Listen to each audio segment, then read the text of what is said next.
What is going on, everybody? Frank here for the Bakersfield Gentlemen, and since today we are doing a very special cigar Miguel and I have both been waiting to do since IPCPR, we got sidetracked with filming our movie, The Night Mistress.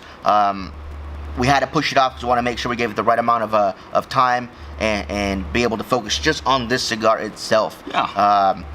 And I gotta say, even with the movie being wrapped, it was a great experience. It feels good to get back in the studio and be able to do these videos again. Oh, 100%. But without further ado, you guys, today's cigar comes to us from Southern Draw, one we picked up from IPCPR, 300 Manos.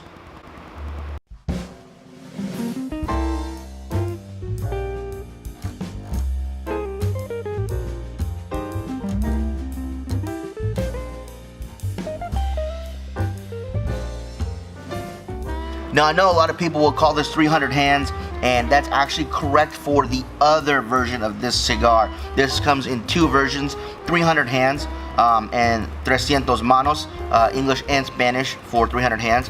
Now, 300 hands uses a Maduro wrapper. The 300 manos uses a Ecuadorian Habano wrapper rather, with Nicaraguan, Dominican Republic fillers and a Cameroon binder.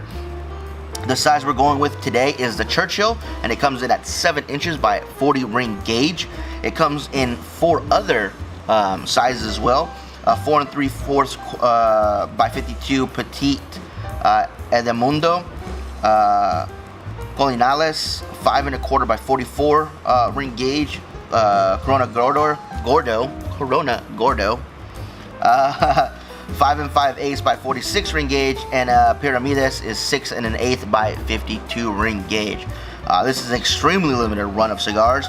They're only making, 150,000 of these cigars. So these cigars debuted side by side Sunday afternoon rather. It got pushed back at the IPCPR. Mr. Holt and the entire Southern Draw crew did an amazing job.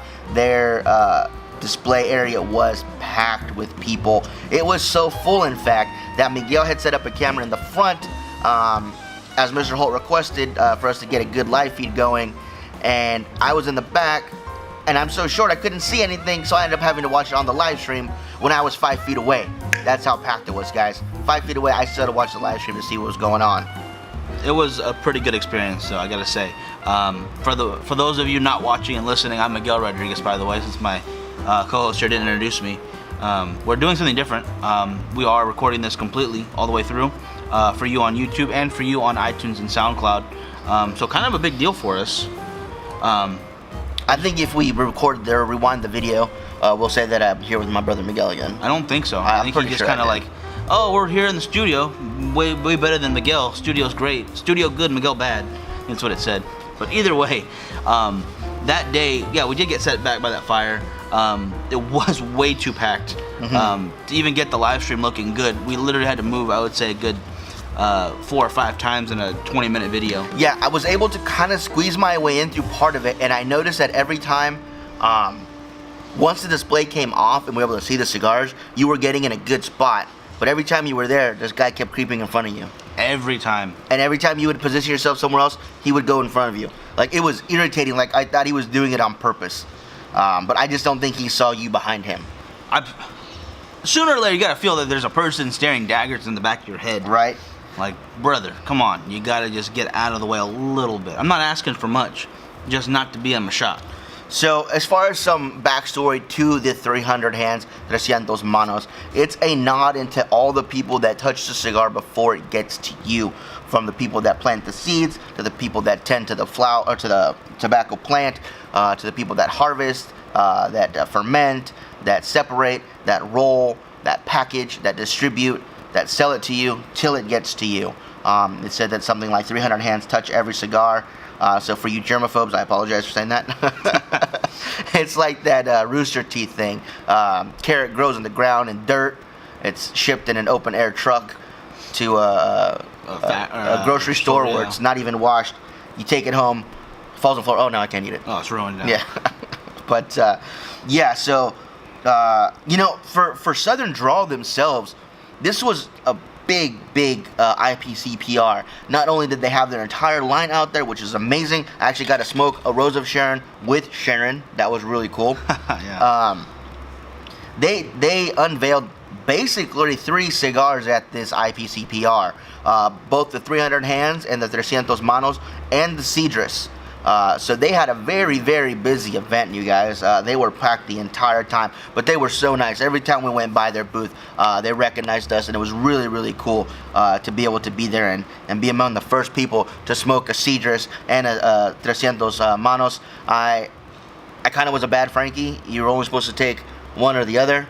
That's what I kept saying. And I actually grabbed a Maduro version first, the 300 hands, and lit it up right away, and it was fantastic. And as I went to go find Miguel on the other side, he was actually in the line for the Habanos, and they asked me if I wanted one, and I should have said no, but I apologized, and I said yes. And you know what? I'm glad you did, because that's how we got a hold of these today. Very generous people over at Southern Draw, but at the same time, they needed to be a little conservative with how many cigars they gave away, because that place was packed, and they had sellers they still need to give to. They had reps and store owners, and the fact that even took the time for us, I was really humbled. Yeah, it felt incredible. And the display case that they showed, I don't know if we were able to put a picture in it later. Yeah. It was beautiful. I believe it was $250 of each cigar in that display case. Yeah. It was really cool looking, you guys. The band itself is simple. I don't know if this will be the actual finalized band. I don't remember if he said so or not. But it's a simple black 300 with Manos underneath it. It says Habano and Puros de Nicaragua in the back. The cigar looks beautiful, actually. It's nice and silky with a medium brown color. I actually circled Colorado Claro for the color. That's exactly what I would put it down to. Just even putting it near the paper, the blends right in. Yeah, that's what I thought too. It's got a nice sweet tobacco smell to it, which I really like. I'm actually gonna go ahead and cut this right now so I can. And for our what other notes do we need to give before we go into the first third? Let's see. Just pretty much how it looks on the cold draw. Okay. So let's try this cold draw here, folks. Decently easy draw, especially for such a long cigar. It's at 7.5 inches, yes? Yeah. No, 7. 7 inches. 7 inches, Churchill size. That's a decent sized cigar right there. I like the fact that it's a 48 ring gauge. Nothing too big for the hand feel. Mm-hmm. And I do prefer me Churchill. That's something I've always said. I'm not. I think I'm in the minority there. I think Gordo or Toro and Robusto are more the sizes people go for these days, and a big Lancero kick, because that's how you get the best flavors. We'll talk about that in a minute. But Churchill's always been one for me. I like to have my long time with my cigar. I like to be able to enjoy it, and it's bigger than yours. I'm gonna say that right now. Bigger than your cigar. As far as appearance to go, I put silky and near flawless. I don't see a whole lot of imperfections on this thing. No. It looks absolutely fantastic, and it feels really nice too. For the cold draw, I put it was grassy, woody, a slight sweetness to it. It's a cigar I've been looking forward to several times on the show. We actually thought about doing it on a live stream, but we're like, no, we only have 2. We needed to do a full review on this one. I definitely agree with that. Like I really wanted to bring it out for one of the Saturday shows. Southern Draw's always supportive of the show, and it's a good draw because I know a lot of you guys out there love it. Yeah. As do we, for good reason. They're great cigars. Mm-hmm. But the fact that this is the newest one in the line, basically, the fact that we only have the 2, I definitely agree with you that we needed to do this for review form, recorded ahead of time. And I'm really glad that we're doing this the first full recording, the first long review on YouTube, and the first podcast out there. I'm excited. I'm excited for this one. Now, shipping will take place in October, so it should be hitting stores relatively soon, you guys. And it is made in the A.J. Fernandez Tabacalera factory in Esteli, for those of you that are curious about that. And again, it says it will go on sale July 15th at 11 a.m. for the buyers at IPCPR, but unfortunately that 11 a.m. is wrong because it was like 1:30. I think at least 1:30, right? Yeah. Yeah. We've talked about this before, but yeah, there was a fire at the IPCPR. I don't think any product was damaged, but they did have to do a pretty big cleanup and some minor fixtures pretty quickly, and just took care of it as quick as they could. Basically all they could do. But yeah, I guess Frankie's lighting this up, so I think it's time to get into that first third. Oh yeah, it's time. So we'll be back with those people who are just watching the short version in just a minute. And I'll take this moment while he's lighting up. I would like to do a thank you to our first sponsor of today's show. I'm going to go with CigarPxrn, since I'm wearing the shirt right now. You can go to CigarPxrn's Facebook page, check them out. I believe they have a website where you can also purchase. And if you use the promo code Bakersfield, you will get 10% off your entire purchase. So that's pretty cool. Go over there, get yourself a deal, get yourself a cool shirt. They have an American flag print that I love. So if you get that, order me one too and send it my way, and I'll be super happy. If I remember correctly, at IPCPR, they said they were doing a bit of a charity with it. Correct. 25% of the profits that are raised from the sale of this cigar will go back to charities that they like in Nicaragua. They know that there's a lot of stuff going on down there in the region with some civil unrest because of the government redoing their pensions and healthcare system. So, you know, a lot of the stuff that was going to the show was actually not able to be at the show. Some of the companies didn't get their full show orders because of that. So they're doing kind of how AJ Fernandez does his charity work. Okay. Kind of a similar thing. They're just picking different charities that need money, and they're kind of spreading it out as much as they can, which I think is a great idea. Nice. And I like to see that a lot of cigar companies and people in the industry do a lot of charity work. We were recently at a Casa Fuente event, which was really fun. Very generous people. The entire family, the entire Fuente family. Angela, thank you for the invite over there again. Really did have a great time. And I know they're going to be doing another one pretty soon. So mark it in your calendars if you're in the Southern California area. Now, the good thing about this cigar is there's not a whole lot of people that have reviewed it yet. So, you know, there's not a whole lot for us to look up as far as no, not so much flavor, but pre us doing it comments. So, relatively new for cigar review right now. And I kind of like that. I really do. Yeah, I like being able to hop on there first, even if I'm wrong. They're going to tell me, oh, no, those aren't the flavors you're supposed to get. Miguel, get out of here with that. But you know what? They're the flavors I get, and I like them. And speaking of flavors that I get, yeah, I'm getting a grassiness, and I'm definitely getting some kind of like cayenne spice. I'm getting something spicy there. Cayenne, I would say the way to go. Red flake spice. Yeah. I'm definitely spicy, spicier than pepper. But it's not a lot of spice. It's just spicier, if that makes sense. It's like you added a little bit of cayenne versus adding a lot of black pepper. Yeah. That's what I'm getting. And I'm actually getting on the finish like a nutty flavor on the finish. Like it's just peeking through that spice. I'll have to keep going for that. No, that's a good get right there. I'm gonna have to keep trying.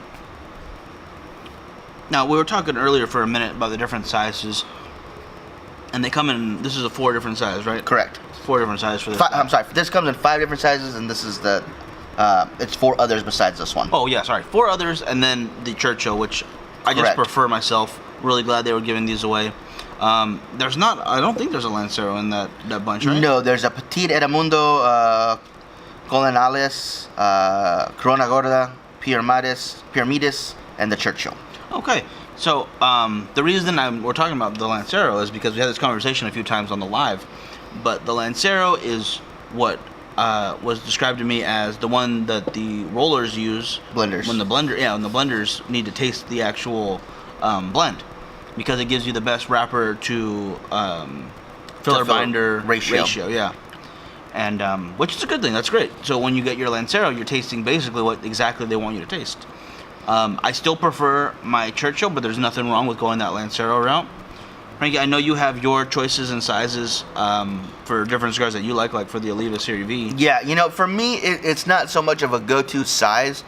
It really depends on the cigar that I'm smoking. If I'm having my Oliva Serie V, I absolutely love that Figurado size. If I'm having a Sinistro, any of their core line, I like the original Robusto size that they have.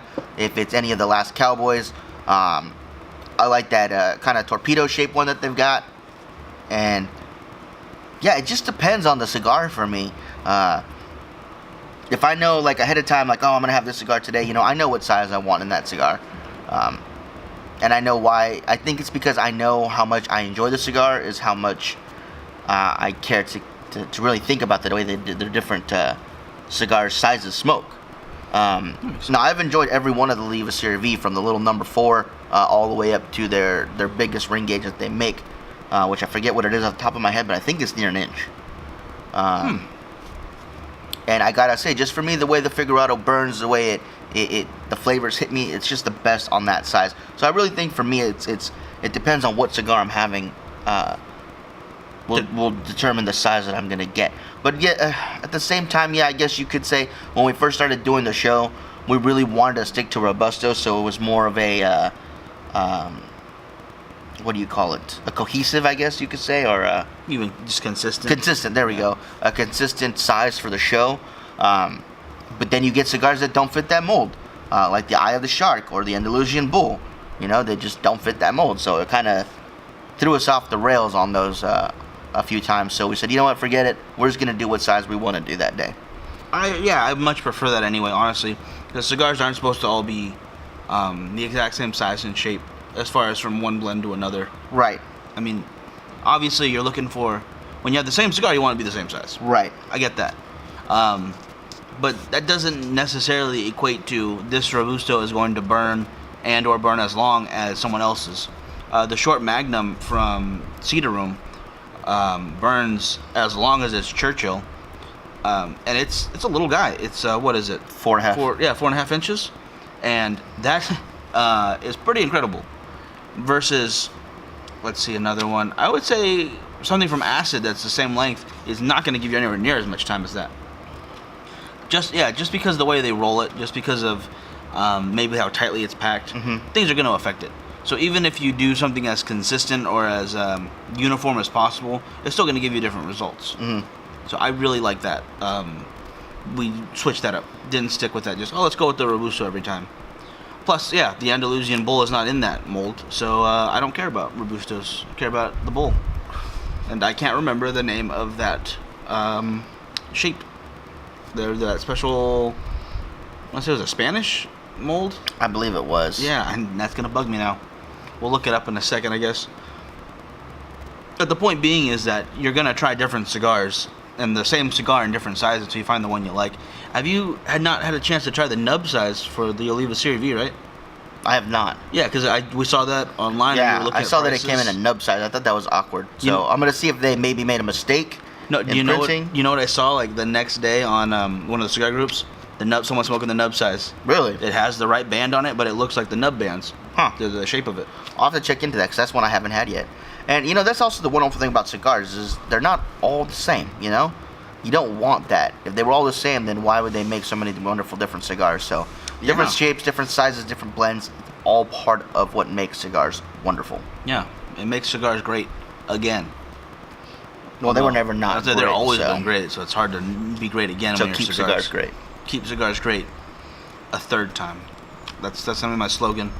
If I run for political office, it's going to be on a complete cigar platform. I think there should be cigars in schools, teach the children how to roll them now, so they can compete with other rollers later on in life. Yeah. There's a lot of, it's going to sound so dumb, but there's a lot of similarities that they talk about when doing agriculture for tobacco leaf that we've heard from the different people in the industry to any other agriculture. There's just so much to be learned. Well, it's technically just another crop. Yeah, it really is. It honestly is. And there was actually a high school, I want to say back in the South, I can't remember exactly what state, that grew tobacco as their ag project for FFA. There was also one in San Francisco area that grew marijuana, and they got arrested because they were just growing pot to sell it. There's not even FFA over there. No, it's there's just not. like, oh man, it's in our school. I'm like, sir, you can't grow these. And for whatever reason, they didn't get arrested. The teachers up in that area, Davis, San Francisco, over there, just confiscated it, and then they let school out early, but they kept all their snacks. Yeah, they were confiscating these Cheetos as well. What was that on? What movie was that? That's like one of those friggin' 90s. Was that 10 Things I Hate About You? Yeah. Yeah, okay. They're in detention. Yeah. You have reefer on you? I'm confiscating these two. And then he takes a bag of chips. Which I think is the most dastardly thing, because that kid bought those chips legally. But, you know, I digress. They actually had their crop confiscated, the tobacco kids. Why? Because you're not allowed to have tobacco products in high school. And it's wow. like they're running a business. They literally are making I think they said $1,000 a month when they had a proper harvest. I feel bad for those kids. That sucks. Being from that kind of background, from doing FFA, I know how much patience goes into those projects, and how much oversight the teachers have. They take care of you. They make sure you're not screwing around too much. There was nothing nefarious going on just because they're growing tobacco. Again. Now, what did they do with the tobacco? Did they just sell it? They sold it, yeah. Wholesale, just get rid of it. I think even the parents bought it, just hey, it'll help out. Just the same way when I did the egg farm, some of the parents helped out. I'll buy a dozen here and there. And I don't know if they sold any local businesses. I don't think the article went into that. I think it was more about the fact that they had their project shut down because the government didn't like what they were doing with it. Which is just ridiculous, in my opinion. I get there's rules to campuses, and if you want to be successful in a job setting, you have to follow rules, which is part of school. You learn to follow along with those rules. But they were, to a sense, following the rules they were given by their program. They wanted to start an agricultural-related project. They have to make money off it. They have to completely take care of all their books, all their inventory, all the receipts, the deliverables, everything.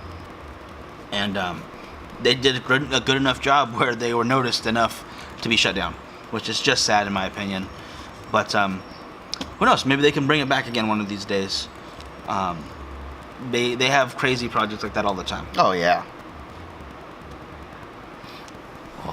I gotta say, now that the weather is starting to get a little bit better out here in our area of California, hopefully we'll be able to do more of these reviews, the longer versions of them. I really want to do this once a week. I think it'd be a lot of fun to do these longer versions. But as far as the cigar goes, guys, this 300 Manos, their Santos Manos, the spice has died down considerably since that first bit, so that's really good.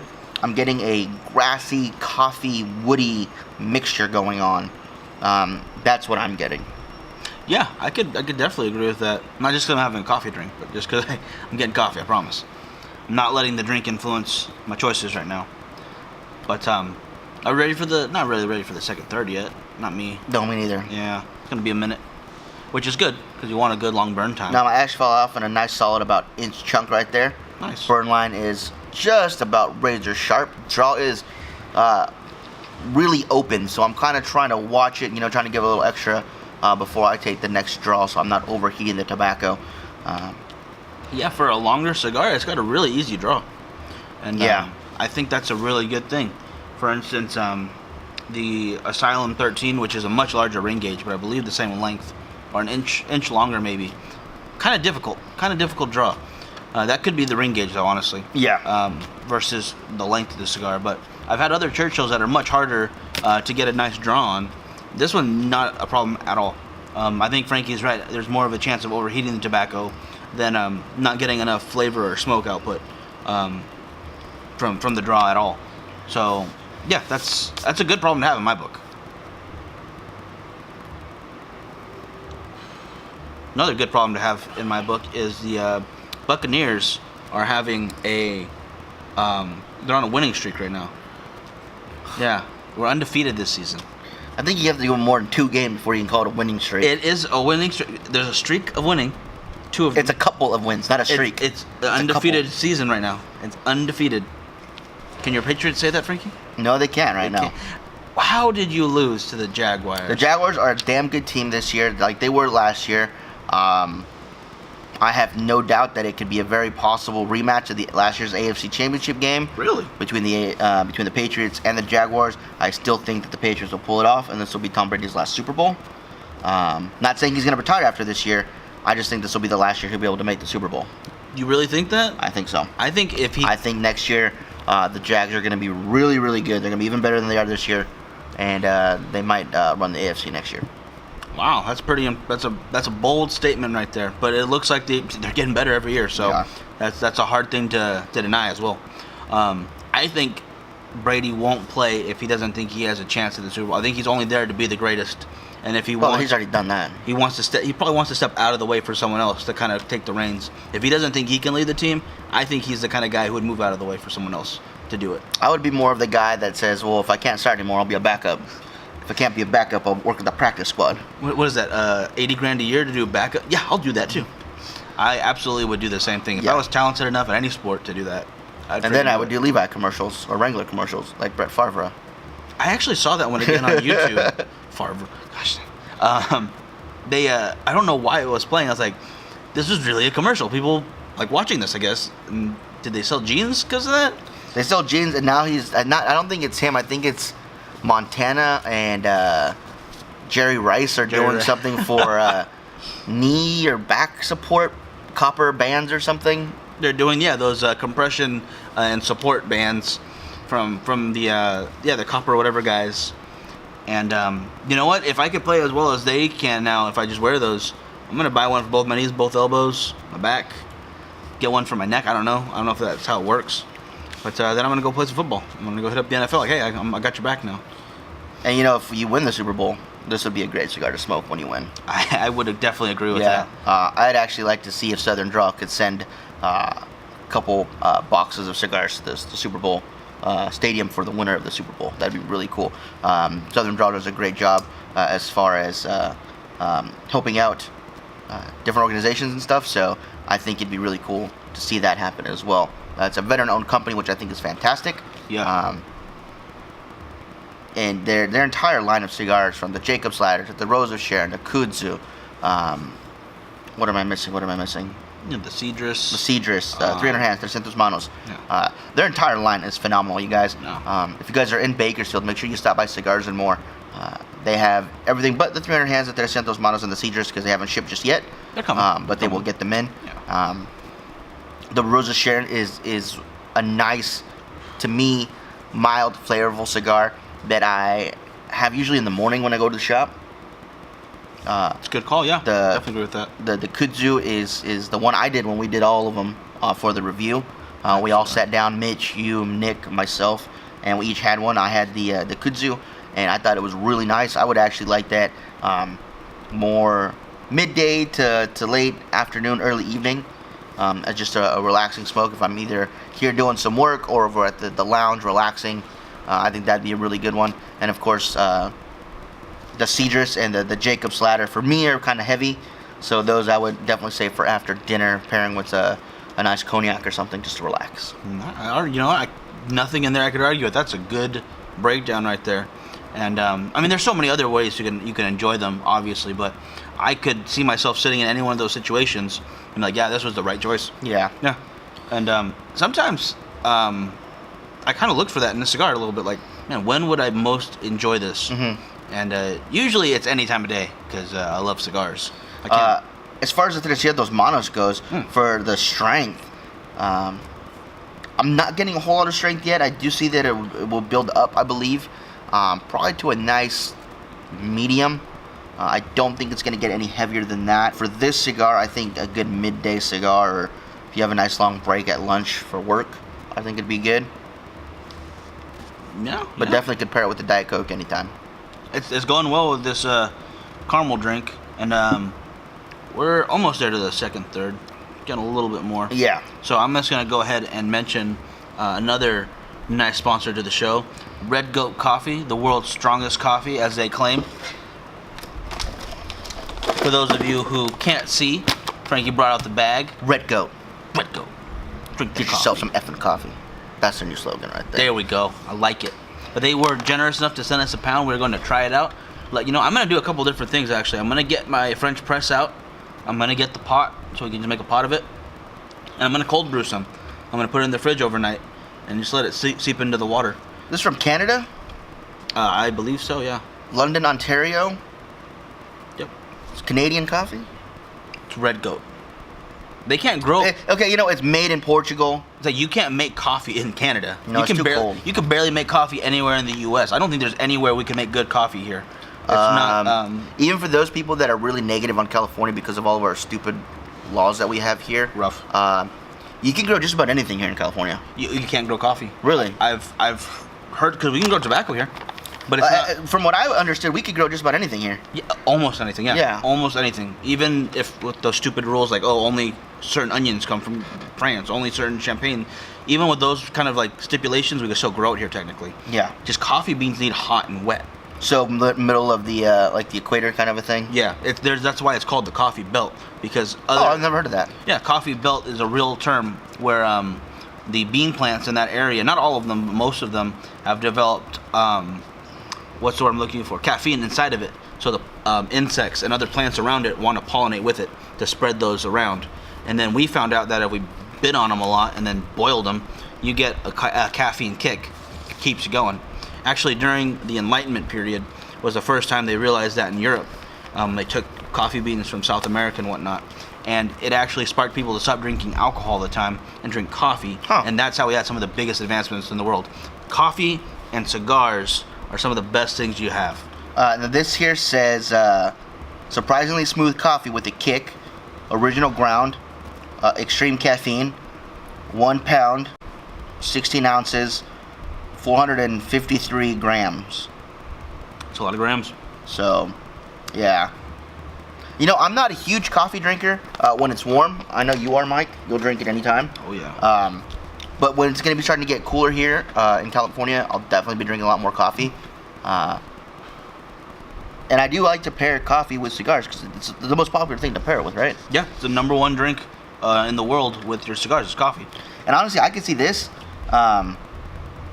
pairing really well with coffee with some hazelnut creamer. I think that sweetness in the coffee would actually complement the cigar really, really well. Hazelnuts. All right, all right. Yeah, the caramel's doing okay.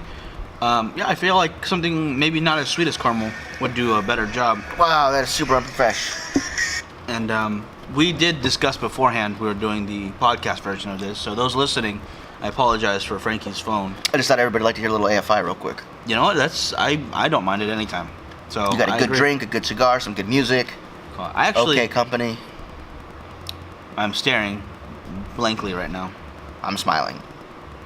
Anyway, I actually would sit over at the lounge and I'll throw on one of the music stations while I'm having my cigar, not even pay attention because I don't want to be able to watch anything. If I do that, 100% guaranteed I will fall asleep.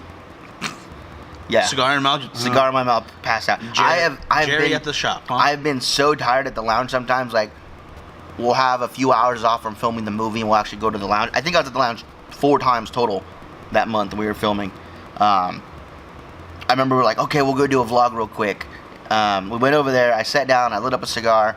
I kind of positioned myself on the couch that I like to sit on. Not a good position. And next thing I know, I did one of those things where you think you're falling and you wake up real fast. Yeah. I was like, not a good idea. No. I've fallen asleep there too, though. You know, it's just really comfortable couches, really nice setting. Honestly, Culebra's another great place I'd like to talk about in a second. Yes. But a little more detail on them right now I'm going to go into. If you don't have a cigar lounge in your area, I'm sorry. You're missing out on something. There's a good camaraderie there. You know, there's nice people, good conversation. They have events from time to time. They have a weekly event where they just watch a movie together and have a couple drinks or some food. Yeah, they have a little bit of everything for everyone. I mean, granted, it is a men's only lounge. But, you know, they have cigars and Bible studies. They have movie night. They have blenders, tasters, just events where you go and everybody brings their cigars and sits down around the fire and drinks scotch and smokes. Always good. Open 24 hours a day, which is beautiful. Anytime you want a cigar and you want to go over there, punch in your code, walk right in, turn the lights on. You're good. Pool table, dartboard, lots of comfy seating. 4 TVs, mini fridge, little kitchenette there. I mean, it's awesome. It really is. It really is. I'm glad we're members. I definitely recommend if you're in your area and you have a place like that to check out, go check it out. I think cigars are supposed to be, as much as they are relaxing and you can have it by yourself and have a good time, they are a social item as well. They're social luxury. Have a good conversation, some good cigars with good people, and you have a great time. I absolutely agree with that. Yeah. All right, now we are definitely down to that second third. At least I am. Yep. So let's go into it for those abridged version guys right there. So far, I am getting a nice grassy, woody flavoring to this, and a little bit of coffee. I think you mentioned that earlier. Mm-hmm. And You also mentioned the nuttiness. I'm not getting any nuttiness. The nuttiness for me is gone, but I've gotten some wood, red pepper, spice, grassy, and coffee. Okay. Just a quick recap for those people that are tuning in later or want to hear it again. This is a 300 Manos, the Habano version of the 300 hands from Southern Draw. It uses an Ecuadorian Habano wrapper, Cameroon binder, and fillers come from Nicaragua and the Dominican Republic. We are doing the Churchill size, which is 7 by 48 ring gauge. It is a cigar that we got from IPCPR at the Southern Draw unveiling, which happened the Sunday of the event. It got pushed back a couple hours due to fire. Not their fault. No. But definitely wanted to be there for that, and we had a good time with them. Yeah, absolutely. It was a great time. Really friendly people, all very welcoming. You can say that about a lot of the booths there too. Yeah. Really friendly people. A lot more cigarette smokers than I was expecting, but yeah, that was a little odd. But it is a tobacco event. Tobacco counts, I guess. I mean, there was mainly focus on cigars and pipe tobacco. And honestly, mainly on the cigar end. Yes. But there were some other products out there like, oh, that's interesting. Because it's still retailers, you know? They don't just sell cigars in the stores. There's always accessories. Sometimes you have some out there accessories that don't even pertain to cigars. They were selling phone cases. I saw cell phone cases, yeah. I was like, you know what? That's not a bad idea. If some people have, instead of a lounge, but just a shop, and you want to add a couple items in, like next to your register or whatnot, those impulse items. Yeah. Get some of that stuff in there. You know, it's your shop. Do what you want. Our shop doesn't carry stuff like that in particular. No. Cigars are more in Bakersfield. By cigars are more, they mean we're the more. You get us when you come in. Yeah, we apologize for that, but you know, it is what it is. But we had this conversation, I believe, on Tuesday at the end of the live stream. What makes a good cigar lounge or shop? And selection is definitely up there.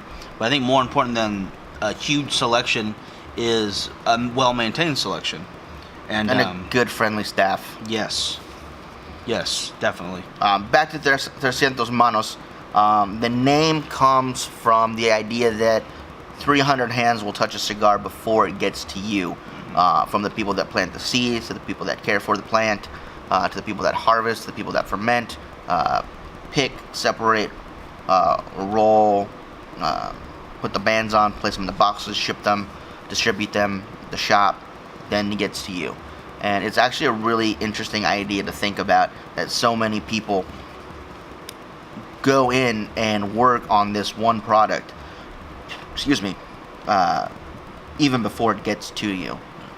Yeah, definitely. And I actually heard that if it's anything less than 300 hands before it gets to yours, someone will come and pick it up, put it back down, and they will continue to do that until 300 hands have touched it. Right. So you're really getting the most out of your money for that experience, because they don't charge you anything extra for the extra hands.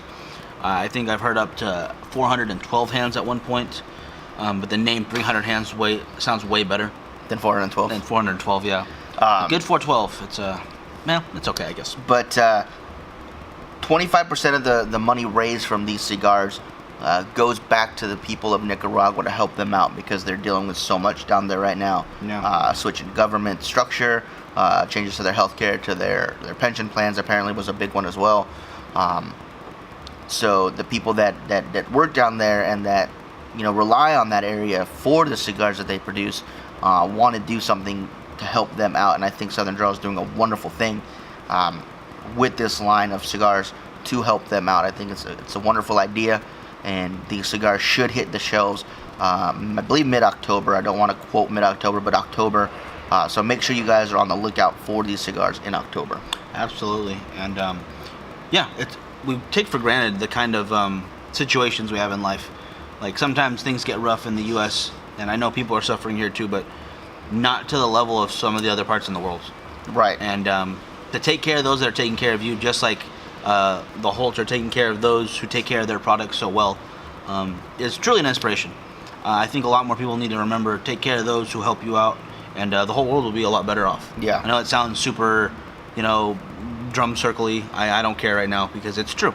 Take care of those around you, and things will be a lot better off all around. I believe when we're talking to him, he was mentioning like a pay raise for them, what we would consider would be like astronomically low. It'd be almost unhelpful. It's like, don't even worry about it. Just I'll keep doing what I'm doing. For them, it would be almost life-changing. Right. And it really struck me. I couldn't remember the exact numbers he gave us, but he said like, oh, it's like a quarter an hour or something like that, or like $1 a day more is a huge help. And it honestly makes you think, like, those 300 hands that are touching this need our help as much as, if not more, than what they're doing for us right now. Yeah. And they are pretty much supplying the entire world with cigars. Maybe not just in Nicaragua, but the entire area. Because a lot of those countries are going through some stuff. And the fact that they're doing so much to give back, so many different families in the cigar industry, I think that's a huge wake-up call, I think, to other industries that need to do the same. Because a lot of people use help from other parts of the world and either ship in, or there's certain areas in their part of the country, like here in the U.S., if you buy U.S., there's still places that you can help out. There's still communities that need help. So it's always good to find, maybe in your region, if you can help out there, wherever you're at, help out. Or if you can help out like the Holtzar, that's a great thing too.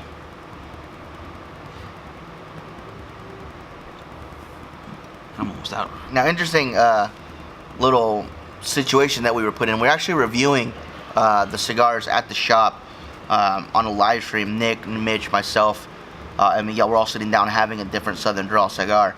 And we were wondering where Mr. Hull had come up with all these different names to these cigars. Like, where did he come up with Roads of Sharon? We're like, oh, is it, like his mom or his wife, or who is it?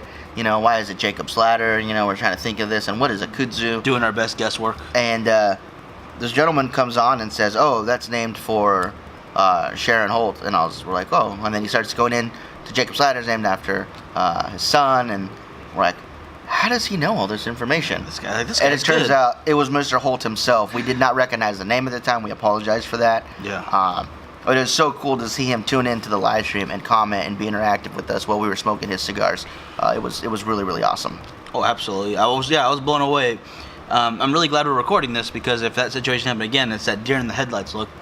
And when you're live, you can't hide it. Right. You cannot hide that feeling. And it was a good feeling to have. And since then, I think thanks to him too, a lot of the other owners of other cigar lines have maybe not reached out to us, but have definitely been very helpful to us. I'd like to do a big thank you to Mel from M. Bombay for coming into the shop and doing a show with us. James, who was on an episode when you were talking Sinistro with him. Great stuff. And I hope to get him back on maybe for a podcast sometime too. That'd be great. Mr. Scott Weeks, who took time after he closed down his booth at IPCPR, stuck with us and let us do an interview. That was really cool. Absolutely, yeah, that was really great. And I mean, you could see how tired he was. He was working all day, trying to be at 100% energy for everyone, so everyone felt, welcome, and got the full spiel of his line of cigars, because he came out with new stuff too at the show, and still gave us time of day. Closing up, yeah, literally wrapping up his booth so everything would be good for the next day, and still gave us a few minutes of his time, which was really nice of him. And I want to touch real quick on the construction of the cigar. It's damn near flawless, guys. Burn is just about ready to sharp. The ash is falling off. For me, in solid chunks of about an inch and a half or so. Again, the only issue, I would say, if it's even an issue, is the draw is a little too open. So you have to kind of watch when you draw, you don't overdraw and overheat the tobacco. But again, not a big problem. I think maybe if you were able to get a punch on there, it would help alleviate that. That's okay. I feel like the draw is okay for me. I'm more of a fan of the Churchills. This has been one of the better draws. So a little more open than too closed is a good thing in my book. But then again, it's a preference thing. Some people like a little wetter cigar. Some of them like it a little drier. Depending on your area too, you have to kind of fight the weather. We had a conversation about that, where people are in this unbelievable humidity. I think someone said it's like 80% humidity in their area. Yeah. And I just thought, well, why would you ever want to go outside then if it's that?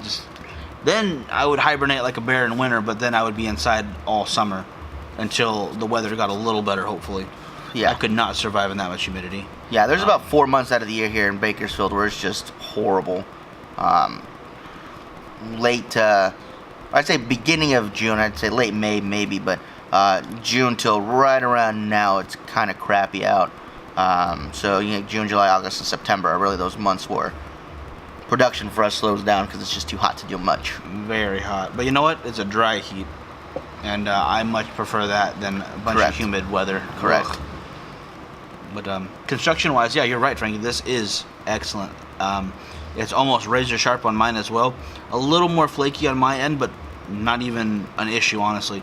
It's all holding on until I ash it myself. So as long as you're watching it and you're not swinging your arms around while you're smoking, giving crazy gestures, you're not going to have any problems. That's why you have to drink wine in a can. You can fire a gesture off over there. I can do it to my left if I needed to. But unfortunately, right now I'm not drinking any alcohol. But maybe later. Maybe later. I could see this actually going well with a nice whiskey. Mm-hmm. Even on the rocks, which I usually don't do. Not a big fan of it, but thinking some Jack Daniel's Tennessee Honey. Ah, something a little sweet. Yeah, just a little sweetness to it. I think it will complement this really well. That's not a bad idea. You know, I'd like to maybe next time before we do a review, get a hold of the owner of the company, because I mean we've talked to quite a few of them, and see what their drink pairing of choice would be with their cigar. That would be a good idea. I think it'd be interesting to see what they choose to drink with it. What do you call it? Well, when they all pick White Russians, you're gonna be very disappointed. A lot of White Russian drinkers out there, and that's just my opinion, man. All right. Sneaking a dude reference right there from The Big Lebowski. Good stuff. Anyways, but yeah, the cigar's leaving a long finish in my mouth of wood and sweet tobacco. It's very, very nice that it's leaving such a long finish. The smoke output for me is very good. And of course, again, you guys, smoke output has nothing to do with flavor. It's just something that happens naturally with this cigar as opposed to other cigars that don't have very good smoke output. For me as a cigar smoker, it's something I do like to see.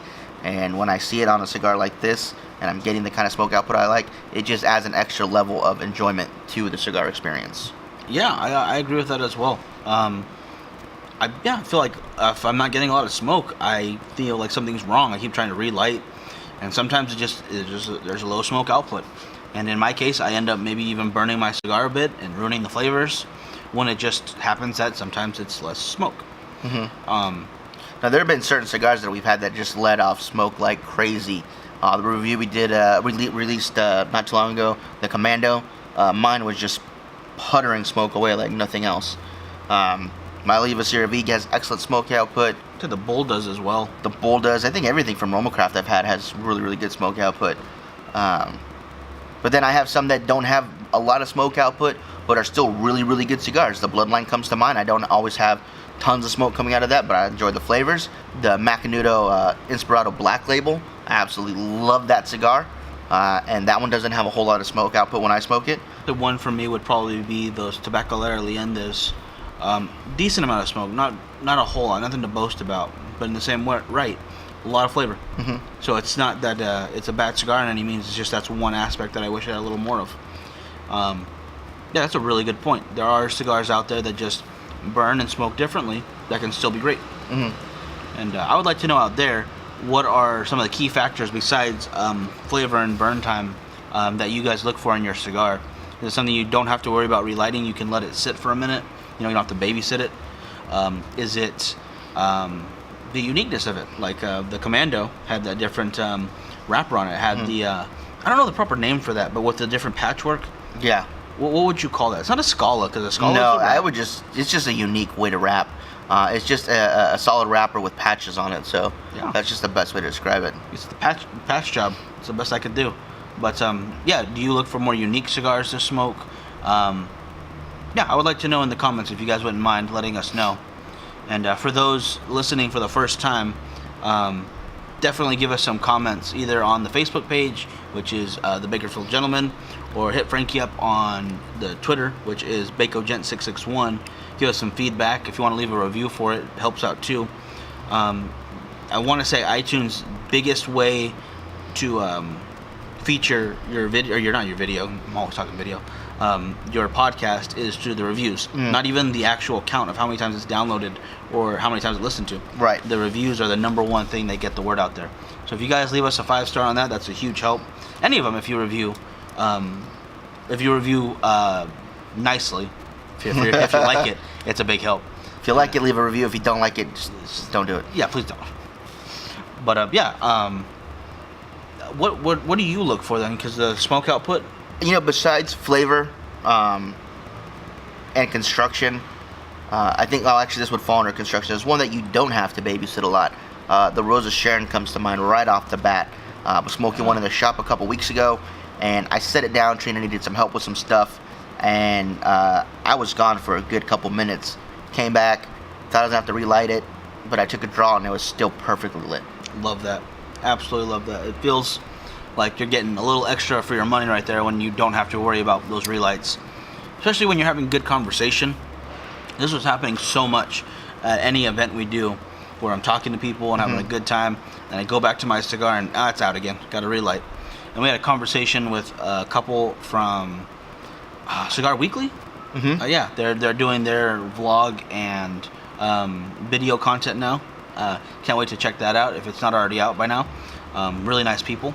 But he mentioned both of them, like after like the third or fourth relight, I just can't smoke it anymore. Yeah. You're just getting burnt after that. And that definitely makes sense to me. You don't want to keep singeing the cigar over and over and over again. Right, because then you're not getting flavor of the tobacco. You're just getting charred tobacco. And that's not going to be any fun for anyone. No, it just tastes like burnt tobacco as opposed to the flavors that you're supposed to be getting out of it.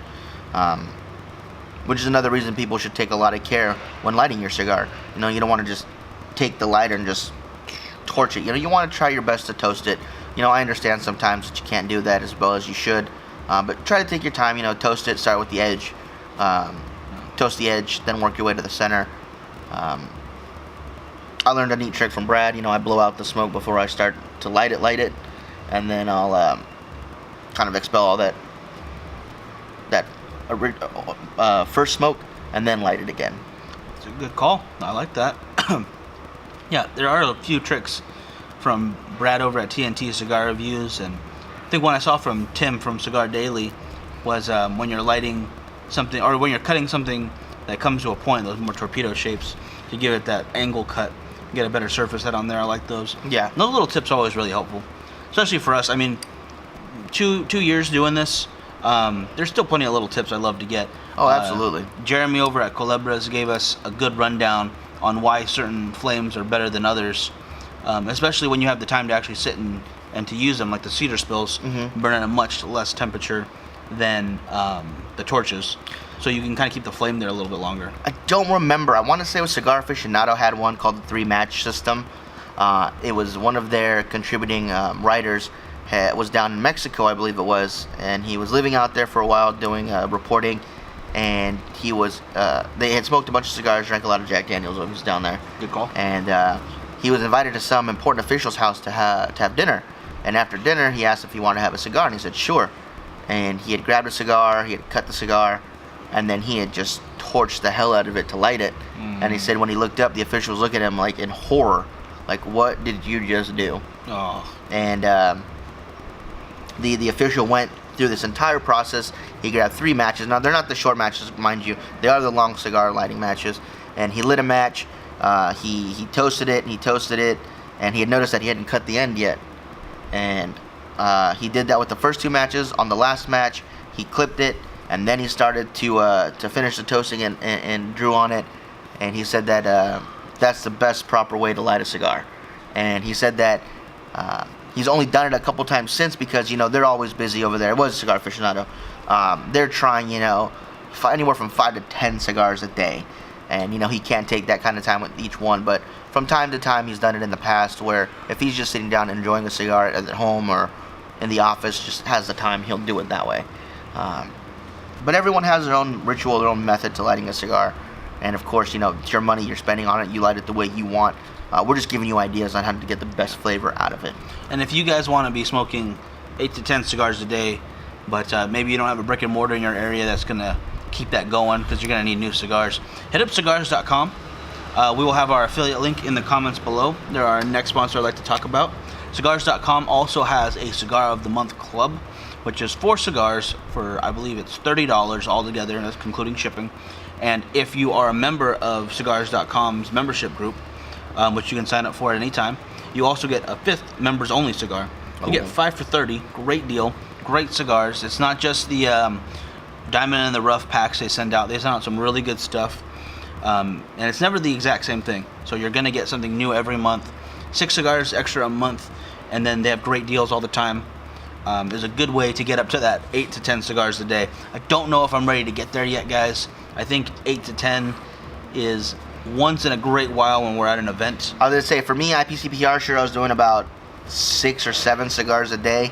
And I'm talking about fully trying the entire cigar. A couple of the reps that we stop and talk to, here, try this cigar. Okay. And I'm at it for a couple of minutes. Okay, now try this one. Oh, gosh. Yeah. Okay, now try this one. And, you know, you can't really get a lot of the flavor until you really get into that second, third. But I wasn't going to say no. It's hard to say no to that. But I would say that, and also when we have our big events here in town, I think 8 was the max I've ever had at one event. 8 at an event is pretty much, I would like to say I would stop there, but if I was offered another one after that, it's rude to say no, so I'd probably go 8 to 10 if I had to. But if you guys check out cigars.com, you can get over there too. And Cigar Aficionado, I think, so many cigars you have to try all the time. Yeah. To keep that going. I wonder how soon they need a break. Because I remember Nick talking about how he switches over to pipe tobacco from time to time to kind of keep his palate from burning completely out. Mm-hmm. I wonder how often that happens to those guys over there. Over at Cigars. Well, I'm sure they have a lot of reviewers too, so if one of them needs to take a break or something, they're able to do so. It's a good call. Yeah. And if Cigar Aficionado or Cigar Snob need more reviewers, we're always available. Just let us know. Hit us up. Sure. Well, when you're ready to outsource, this goes for all other publications or websites dedicated to cigars, or companies, whiskeys, or scotches, or coffee, beer, or coffee, what have you. We can definitely help out. Or there. Rolex, if you know you need me to wear some watches, I'll do it. Now, do you have to sample the roll? Can you be burnt out from wearing them? Is that a thing? I don't know. I don't have any Rolexes. All right, well, we'll have to get him one. Somebody go ahead and send Frankie a Rolex. Yeah. Just one. I don't need one. I'm not really a watch guy, so I won't ask for that. Well, no, send you one too, and I'll just take it. Oh, okay. So send 2 different ones. I will pretend to wear it once in a while, like this. Oh, look at my wrist. It's got a watch on it. And then all of a sudden you'll see, maybe not in like a picture showing it off too well, but you will see in the background Frankie wearing that watch. Mm-hmm. And then you'll know exactly where it went. Exactly where it went. So there you go. But this second third has been pretty dang great right now. I think I got a little bit more to go into it to get to that final third. Now, as far as notes go on this one, I've got a sweet coffee flavor, some wood, and some nuttiness coming back. Not bad. Not bad. I think the nuttiness is definitely there now for me. I did not taste it earlier. Mm-hmm. And for those who couldn't really tell earlier, I actually had a bit of a what's the word I'm looking for? Imperfection in my burn. What's the word I'm looking for though? One side's a little higher than the other. A little peaking. Yeah, thank you. And it corrected itself completely. I even grabbed the lighter here, getting ready to correct it myself, but then I saw no, it's technically burning still. Let's just give it a second. And I'm glad I did because it self-corrected beautifully. It's now completely, almost razor sharp. And the smoke output, everything else is still great. It was that one little peak, and it fixed itself in a matter of minutes. A couple of extra puffs, and I was there. Mm-hmm. So another good testament to its great construction. Yeah, the rollers over at that AJ Fernandez Tabacalera factory, they do a really, really great job. I don't think I've really ever had any issues with anything coming out of that factory that have given me problems. Off the top of my head, I can't think of anything, so I think Southern Draw made an excellent choice in having that be the factory that they work with to make their product. They just do a fantastic job, and my burn has been just about razor sharp. My ash is falling off in nice solid chunks, about an inch and a half long, and smoke output's been phenomenal. So no issues with construction on my end. Yeah, same here, yeah. And we could have much worse situations though. It could be finding twig after twig, stick after stick in your cigar, like a buddy of ours has been lately. I'm talking about Chris, who runs East Coast Cigar Club. And he's been a long-time watcher of the show, great friend, great guy who's helped us out quite a bit. He's the reason we got that Boulevard review up. So if you want to check that out, I'll put in the link below. So you can go over to that. It was the number 3 cigar of 2017 Cigar Aficionado list. Number 4. Number 4 in the Cigar Aficionado list. And if it wasn't for him, we wouldn't have got our hands on that. But he's been getting so many stems in his cigars lately. Yeah. I joked that if he saved all the ones he gets up for next summer, he'd have enough so we could do a barbecue just over those stems. Yep. We'd have enough firewood out of, basically he's getting almost full-on twigs sometimes, it looks like. Now, I've gotten stems here and there. There have been some really, really bad ones that you've seen me pull out. And Yeah. I gotta say, I get really disappointed when it's, you know, a quote-unquote higher-end cigar that you're pulling stems out of. It shouldn't happen. It does happen, but it shouldn't. I know Brian Glenn, who is another reviewer, was doing a dissection of a Padron, and he said that he was sorry he had to sacrifice it because it was one of those quote-unquote higher-end cigars. Yeah. And he pulled out, I think, 2 or 3 huge stems. Yeah. And he said that that's completely rare for Padron, but, you know, it happens. It happens in the lower-end cigars, it happens in the higher-end cigars, and everywhere in between. It does happen from time to time. It does, and honestly, most of the times I just try to burn right through them. If I don't want to rip my cigar apart every time I get a stem. Well, you know, I kind of do that to the back of my cigar as I smoke it, just a habit. For whatever reason, I may not feel it at the very beginning when I'm smoking, but as I get down to like the last third, I can actually start to feel them if they're there, and that's when I start pulling them out. I mean, I have had a cigar where I was barely getting into the second third, and I felt it, and I pulled it out, and I mean, this thing, when I broke it, it snapped. You could hear a noise. It was a tree trunk, basically. It was too big to be ignored. I can see that one definitely. I haven't had anything that serious, so I think that's why I'm kind of lucky.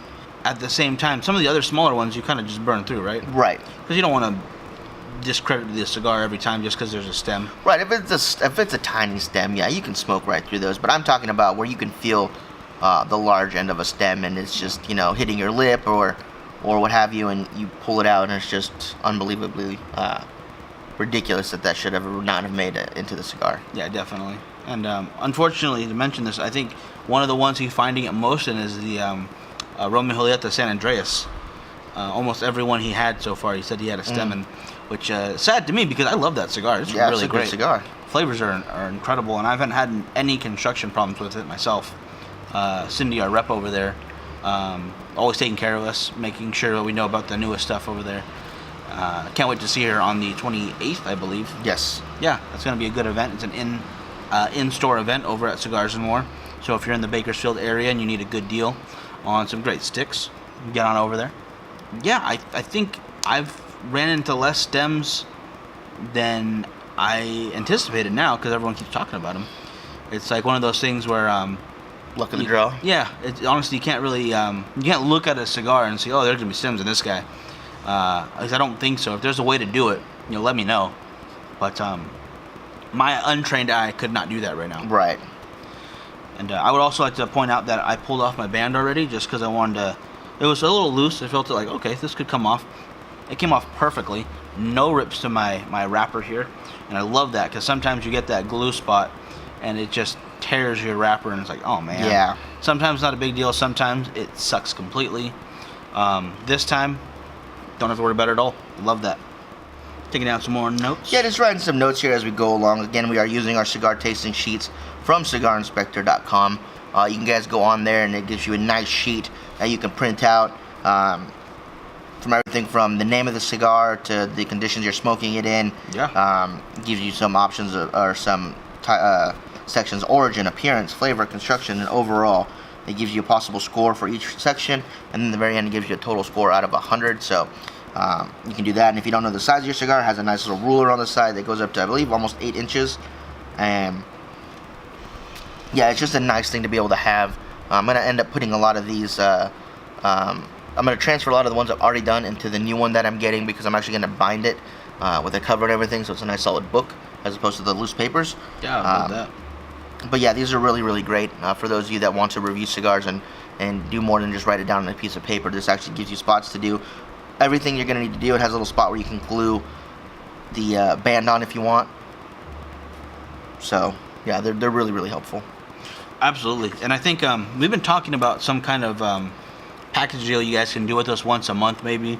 One of the No You Did Not Oh, Ash himself Ashed himself. You know what? Miguel bumped me, you guys. You guys saw that. Oh my goodness, podcast people, I did not. I was bumped. Oh wow, there's lying on the very first episode. I apologize for that. I don't even remember what I was gonna say now. You know what I do? I'm gonna gloss this over as he cleans up his mess. What if we included 4 of these in like that package, like a little box every month that you got some different stuff, something Bakersfield Gentleman related, and then something maybe cigar alcohol or craft beer related in there, and we can include 4 of these with the name of the cigar we'll be smoking and what day it'll be. Yeah, that could be interesting. This way the people who sign up for that will know exactly what we'll be having for the live streams ahead of time, and you can kind of rate them with us if you'd like, and then you put your own ratings and then send us a picture of it. Let us know what you think of them. I would love to know what you guys think of cigars, specifically which cigars we're smoking, because I know sometimes in the comments you'll put, oh yeah, I like that one, or oh, not for me, or man, that really hits the spot, but it's not my area. I would like to know your guys' full breakdown, like what you like in appearance, and the more of those you do, the more I can say, okay, you like this in appearance, or flavor profile, what are you getting out of this cigar that maybe I'm not getting out of it, or I keep going down the list. Construction, the cigars in your area, maybe a box you got is not burning as well as the one I got, or vice versa. Yeah, I would like to see your guys' filled out cigar inspection tasting sheets, so I can get a little more understanding of what you guys look for. Yeah, that's a great idea right there, actually. I like that idea a lot. So maybe, yeah, that's honestly just saw that right now on top of my head. That's how good we are. That's how good we come up with ideas. We have the best ideas, fabulous ideas, right? Now getting into, I'm thinking I'm into that final third now. So am I. What did you think of the second third? Very, very enjoyable. Again, my notes for the second third were a sweet coffee, woody, and nutty. Yeah, great notes. Again, we talked construction, but it's been phenomenal. I had one little peak, but it corrected itself. Did not need to retouch it like I thought I was going to. Completely fine on its own. And the the smoke output has been phenomenal. Yes. You can see it right there. And the draw has been great too. I think a nice open draw, definitely worth it. I love that. And even though we're puffing along it's a pretty quick pace right now. Not overheating tobacco. I'm not getting any like burnt tobacco flavors. Nothing like that's happening. We are doing what did you say? 300 manos. 300, excuse me. I'll make sure I pronounce that correctly. 300 manos, 300 hands. Yeah.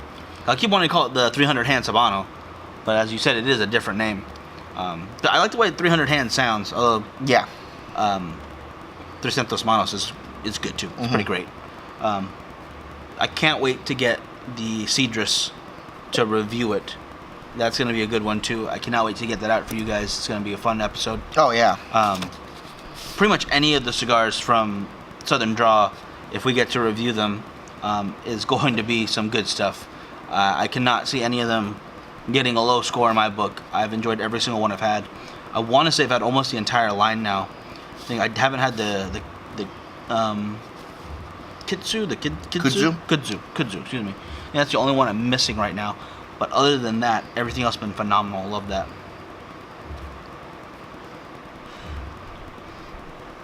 And then we were talking earlier about different lounges that you can go to and not experiences, but where you have a setting for your cigars. I could definitely see a group of guys or anyone, I'm saying guys because the lounge we have is the men's only, all enjoying this cigar. Yes. And most of the time, whenever I hear people talking about Southern Draw, it's always good things I'm hearing. Once people try it, they keep going back to it. Yeah, absolutely. I want to say Mitch has had quite a few at the shop when we're there. I know Nick gets them when he can. He picks up a handful and goes because the guy's busy right now. I know Chris out there, he likes them too. And anyone else I can think of right now all have good things to say about the entire Southern Draw line. Oh yeah, absolutely. Not just one in particular. Oh, I really like this one from them, but that's about all I smoke. It's one of those cigar brands or one of those cigar lines where you pick up any one of them and it seems like you're going to have a good experience. Oh, absolutely. Just trying to pick out any other flavors I can get in there while I'm still smoking it. No, it's a good call. Definitely should. I guess that could give me a second to go into our last sponsor for today, which there's still room for others if you guys are out there and you want to. But Audible from Amazon Prime, which are both sponsors of the show, You can use our affiliate link at any Amazon item you'd like to purchase. On the page right now is a 150 count humidor fridge, one of those metal electrically controlled humidors. Really nice. It's like $200, which is a great price for them, I believe. I'll do a little research, make sure I got you guys a good deal on there. If not, I'll take it off, get rid of that now. But it's really nice. I think a lot of people like those. I see a lot of people using wine fridges as well for the same purpose. But if you want something specifically for your cigars, it's a great way to go. You don't have to buy it. Anything you buy off Amazon through our link is a huge help to the show. They kick us a little bit of coin, and you don't spend anything else. But if you'd like to do something else, you want to try something new, maybe an Audible, you get 2 free books right now for signing up for their month deal. And every month you get a new credit for a book, and it could be any book in their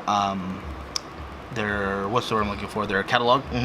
And no matter what the price is, it's free for you. Now, do they have Behold a Pale Horse on there? They do. That's a good read, you guys. That's a crazy good read. I actually believe they have the ultimate cigar guide on Amazon right now. I don't think it's an Audible book yet, but you can pick it up there.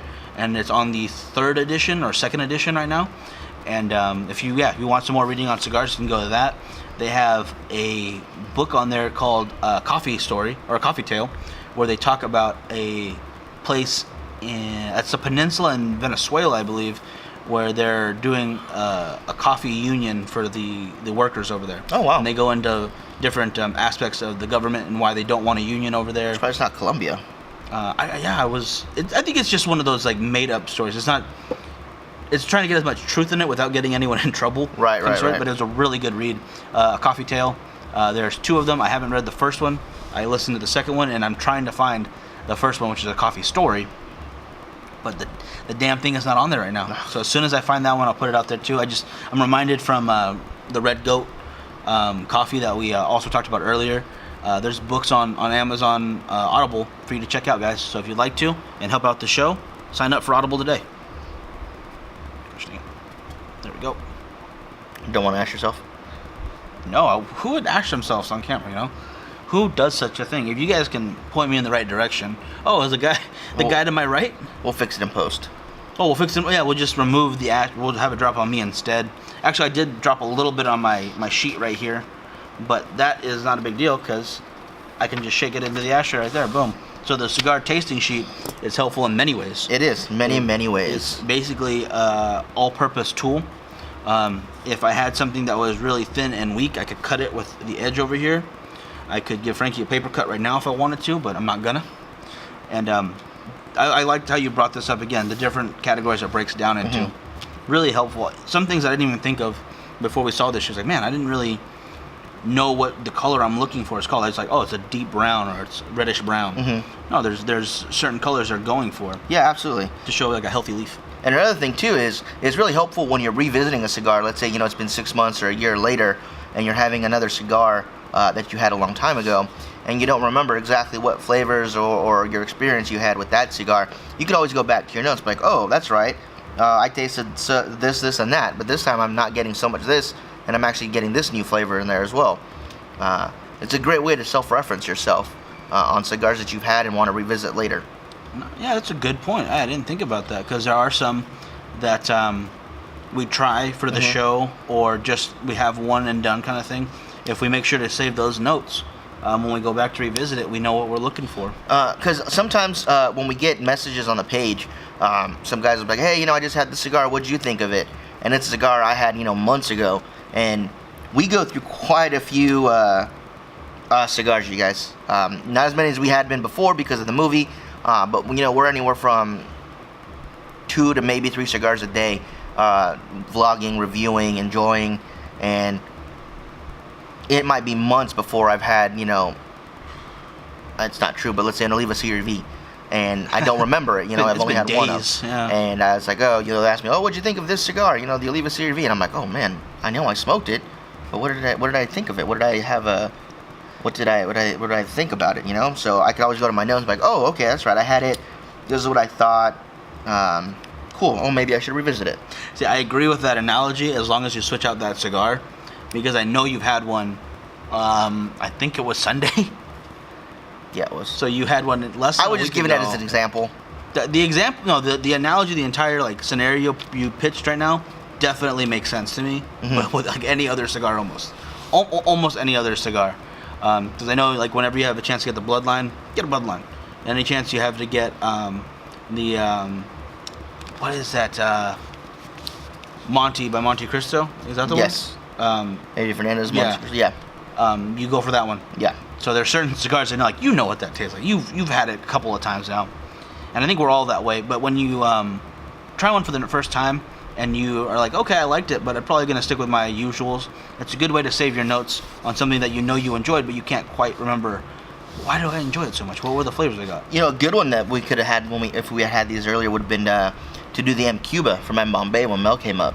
That would have been. We were fortunate enough to be one of the first people, and it was confirmed, to try that cigar.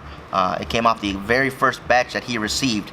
He brought it up to Bakersfield. We tried it on a live stream. It would have been really nice to have written notes about that one and then compared it to when they end up shipping to the shops next month and reviewing it again. That's a good point. We could have, yeah. And it was nice of him to give us a little call and let us know. We had some questions, and instead of just a quick message over Facebook, he was willing to give us a call and talk to us for a few minutes. That was really nice of him. So Frankie, basically best friends. I don't really care all that much about Miguel, but what can I do for you? Pretty much how it went. Well, him and his wife invited me over for dinner. Like, if you can't invite that other one, if you have to bring him, go ahead. No, they're super nice people. Very, very nice. Invited us over for beers at their place. I was like, that's so nice. Whenever we have a chance to actually go, I cannot wait to do that. Yeah. So friendly and good conversation. Just a wealth of knowledge, that guy. And the way he described cigars and how you kind of build the flavors the same way you build the food was one of the best analogies I've heard for it. Oh, yeah. And I like the way he described that you're not using one cigar to replace all your other cigars. It's for that experience you want in that moment. Right. So you get the 300 hands or the Recentes Manos, and it's not to replace,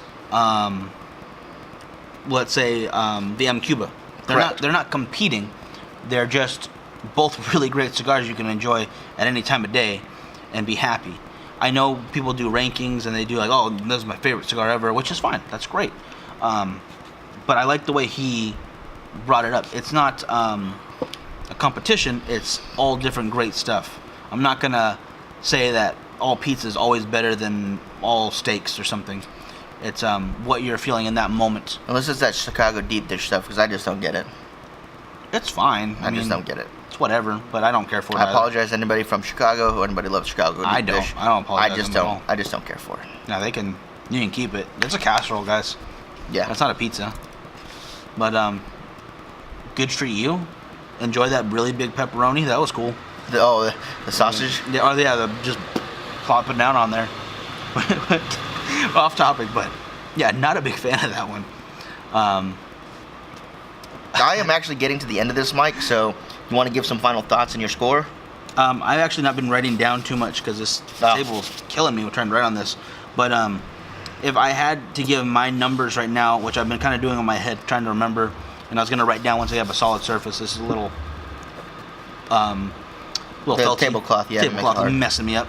But I would say, from what I remember, I want to say I was at a 92, if I have my numbers correctly. If it's not, it's a little bit above a 92. Now, for mine, I went with, on the appearance, possible 19 out of 20. Nice.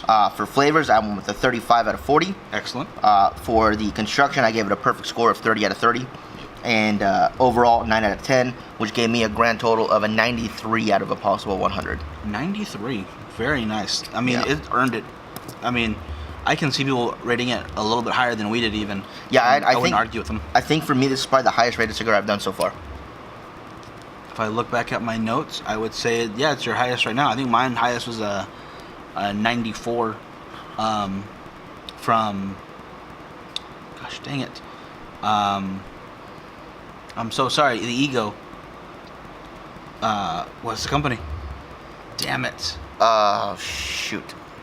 I'm going to say Esteban. It's not Esteban. It's Asolin. Felix Asolin. Yes, thank you. The Asolin was throwing me off. Like, the song in my head. Nope, that's not it. Yeah, no, I think this 93 is my highest rated cigar so far we've done. So, a great job from Southern Draw on this 300 Manos. Again, it comes with an Ecuadorian Habano wrapper, Cameroon binder, Nicaraguan and Dominican Republic fillers. The size we did was a 7x48 ring gauge Churchill. There is another version of the cigar called 300 Hands, which has a Maduro wrapper to it. And Southern Draw just continues to produce amazing quality products. And being a veteran-owned company that gives back to the community that helps them out, I think they do a wonderful, wonderful job. So thank you so much to Mr. Holt and the entire Southern Draw family for allowing us to review this cigar. Hopefully you guys enjoyed it as well. Make sure you give it a like if you guys liked it. And the comment also would be greatly appreciated. Check us out on Facebook and YouTube at the Bakersfield Gentleman, Instagram and Twitter at BacoGent661.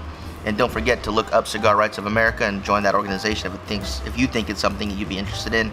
And don't forget to look up Cigars for Warriors. They do an excellent job of getting premium tobacco products into the hands of the troops, and it's just one of the most requested items asked for, and it's, you know, one of the least things that we can do to help them out and say thank you for everything that they're doing for us. Definitely. Make sure you guys join us Saturday nights at 8 p.m. Pacific Standard Time and Tuesday mornings at 11:30 a.m. Pacific Standard Time for our live streams, and we post daily vlogs on Facebook and YouTube and pictures on Instagram and Twitter, so check out those guys. And we will be doing a contest. We are trying to get the Facebook to 15,000 likes, and we are trying to get the YouTube up to 1,000 subscribers. And if we're able to get that by November 14th, I'm going to have a phenomenal giveaway for you guys. So help us boost those numbers, you guys. Make sure you guys share this with anybody you think might like it, and let's get those numbers up. Let's get this giveaway going.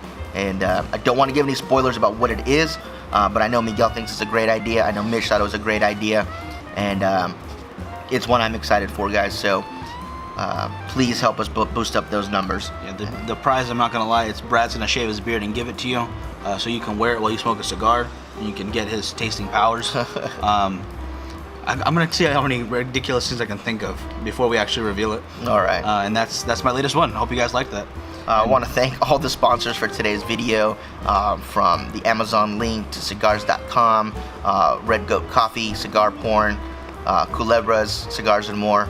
Thank you to everybody, and thank you to Southern Draw again, Mr. Holt and the entire Southern Draw family. Absolutely love the cigar. Hope you guys try it. Look forward around October. Should start hitting shelves, you guys. Let us know what you guys think, and we will see you guys next time on the Bakersfield Gentleman. Have a good one. Have a good one, guys.